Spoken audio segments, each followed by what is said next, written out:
நேயர்கள் எல்லாருக்கும் வணக்கம். இந்த வீடியோவில் 2024 வருடத்தோட முதல் மாதமான ஜனவரி மாதத்துக்கு உண்டான ராசி பலன் அப்படிங்கிறது தான் பார்க்க போகிறோம். மார்கழி மாதம் 16ஆம் தேதி இந்த ஜனவரி மாதம் அப்படிங்கிறது பிறக்குது.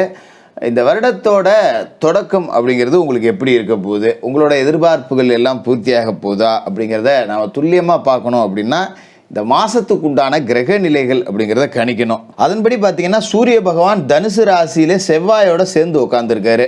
15 நாளைக்கு அவர் தனுசு ராசியில தான் இருக்காரு. 15ஆம் தேதி தான் அவர் மகர ராசிக்கு மாற போறாரு. மாச தொடக்கத்தில் புத்திகாரகன் புதன் விருச்சிக ராசியில் இருக்காரு.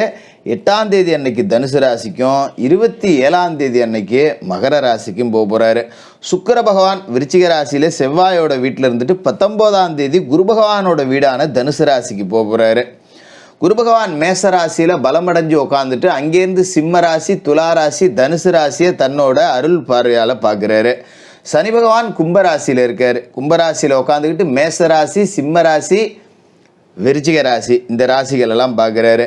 ராகு மீன ராசியில் குரு பகவானோட வீட்டில் இருந்துட்டு குரு பகவான் மாதிரியே பலன்களை கொடுப்பாரு. கேது கன்னிராசியில் இருந்துட்டு புதன் பகவான் மாதிரியான பலனை கொடுப்பாரு. ஏன்னா ராகு கேதுக்களுக்கு சொந்த வீடு அப்படிங்கிறது இல்லைங்கிறதால அவங்க எந்த வீட்டில் இருக்காங்களோ அந்த வீட்டுக்கு அதிபதி யாரோ அவங்களுக்கு உண்டான பலனை தான் கொடுப்பாங்க அப்படிங்கிறத நாம் ஏற்கனவே சொல்லியிருக்கோம்.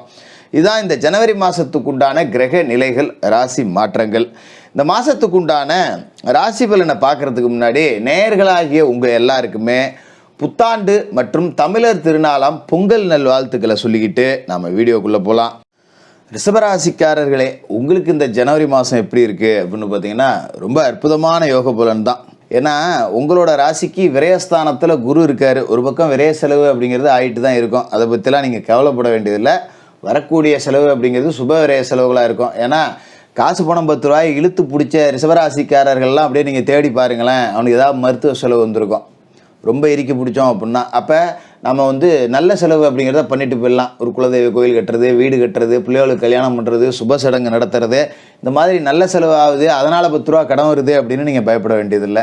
சரிப்பா இதோட போச்சே அப்படின்னு நீங்கள் மற்ற ரிஷபராசிக்காரர்களை கம்பேர் பண்ணி பார்த்தீங்கன்னா தெரியும்.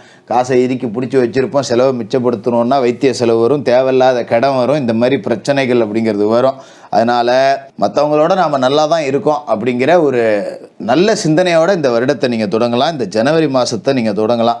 இந்த ஜனவரி மாதத்துக்கு உண்டான கிரக நிலைகள் அப்படின்னு பார்த்தீங்கன்னா மாத தொடக்கத்திலேயே உங்களோட ராசிநாதன் சுக்கிரன் விருச்சிக ராசியில் இருக்கார். 19ஆம் தேதி வரைக்கும் அங்கே தான் இருக்க போகிறாரு. அப்படிங்கிறதால 7ஆம் இடம் கலத்திரம் அப்படிங்கிறது ரொம்ப வலுவாயிடுது.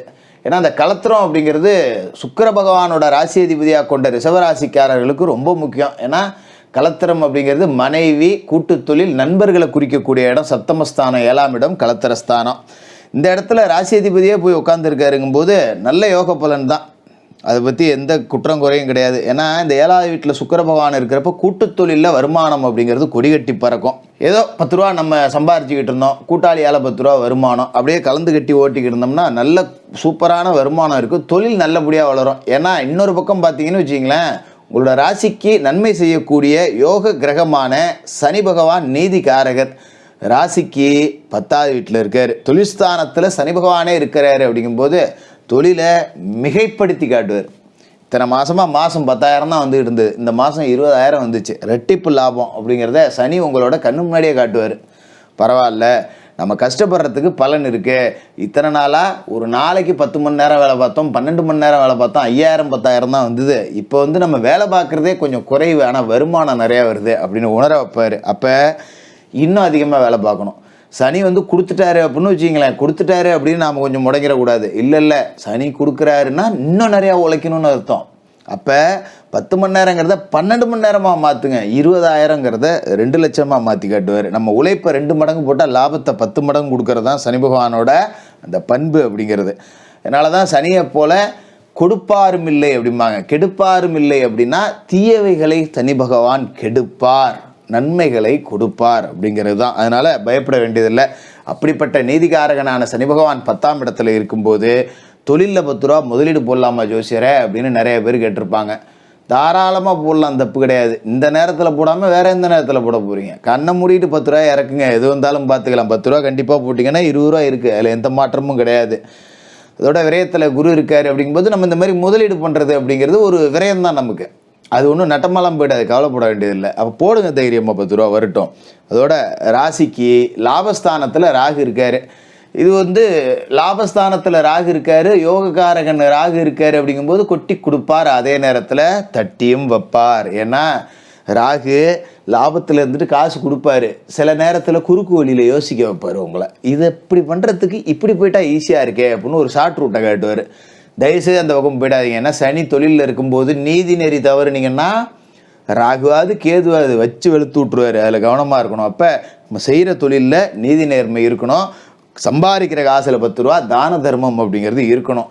இது இருந்தால் தான் இந்த காலகட்டத்தில் பெருசாக வளர முடியும். அதோட உங்களோட ராசிக்கு அஷ்டமஸ்தானத்தில் செவ்வாயும் சூரியனும் சேர்ந்துருக்காங்க. அப்போ கொஞ்சம் அரசு வழி காரியங்களில் கொஞ்சம் அனுகூலம் குறையும். கொஞ்சம் நமக்கு வம்பு வழக்கு கோர்ட்டு கேஸ் எதாவது இருந்ததுன்னா அப்படியே சன்னமாக இழுத்து பிடிச்சி ஓட்டணும். இப்போ போய் தீர்ப்பெல்லாம் வாங்கக்கூடாது, தள்ளி போடணும்னு.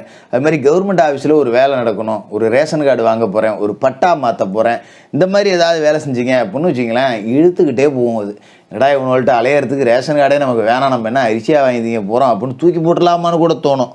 இழுக்கும் தான், இழுத்து பிடிச்சிக்கிட்டு தான் காரியத்தை ஓட்டணும். அதுமாரி வம்பு வழக்கு எதாவது இருந்ததுன்னா நான் சொன்ன மாதிரி இழுங்க. இப்போ தீர்ப்பு வந்ததுன்னா நமக்கு எதிராக வரக்கூடிய வாய்ப்பு இருக்குங்கிறதால சாட்சிக்காரங்காலில் விழுவதை சண்டைக்காரங்காலில் விழுந்துடலான்னு போய் எதிர்த்தரப்போட உட்காந்து பேசுங்க. இல்லைன்னா இழுத்து அடிங்க. அடுத்த மாதத்துக்கு மேலே தீர்ப்பு வரட்டும், அப்புறமா நமக்கு நேரம் சாதகமாகிடும், அதை பற்றி பயப்பட வேண்டியதில்லை அப்படின்னு. அதுமாரி உங்களோட ராசிக்கு பூர்வ புண்ணியஸ்தானம் 5வது வீட்டில் ஞானகாரகன் கேது இருக்கார். இந்த நேரத்தில் பார்த்தீங்கன்னா பூர்வீக சொத்தை பாகம் போட்டுடலாமா, பூர்வீக சொத்தை பங்கு பிரிச்சுருவோம், இல்லை பூர்வீக சொத்தை விற்றுருவோம், அது ஏன் வெட்டியாக ஊரில் ஒண்டி வச்சுருக்கோம், நம்ம டவுனில் தானே இருக்கோம் அப்படிங்கிற மாதிரி சிந்தனைலாம் சில பேருக்கு வரும். அது சுயஜாதகத்தை பார்த்துக்கிட்டு உங்கள் குடும்ப சூழல் என்ன அப்படிங்கிறத பார்த்துட்டு முடிவு எடுக்க வேண்டியது. இது மாதிரி ஒரு சூழல் வரும் அப்படிங்கிறத சோசியத்தை சொல்லலாம். வித்துட்டோ இல்லை வச்சுக்கிட்டோ இருக்கிறது அவங்கவுங்களோட சௌரியங்கிறதால அதுக்குள்ளே நம்ம போவோம்னா இந்த மாதிரி எண்ணங்கள் வர்றப்போ கொஞ்சம் மனசை சிதற விடாமல் வச்சுக்கிறது நல்லது.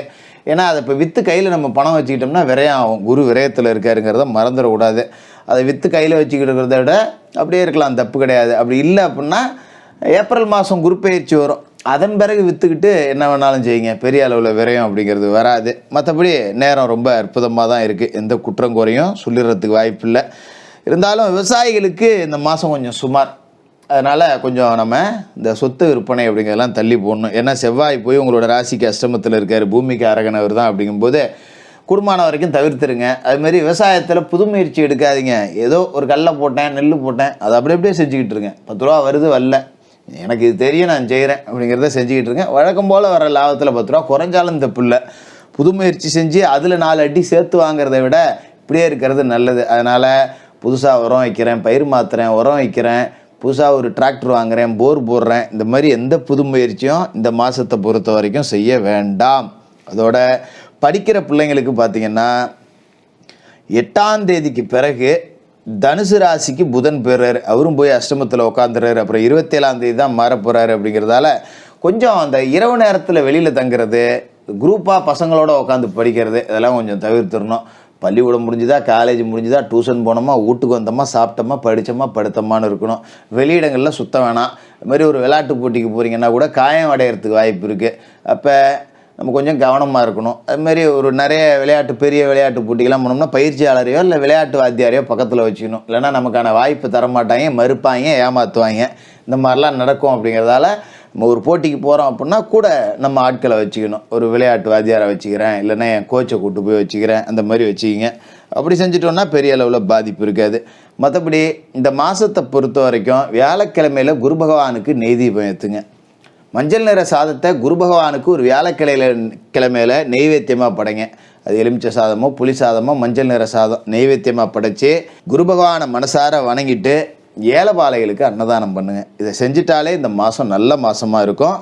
ரிஷபராசிக்காரர்களுக்கு புத்தாண்டு மற்றும் பொங்கல் வாழ்த்துக்கள்.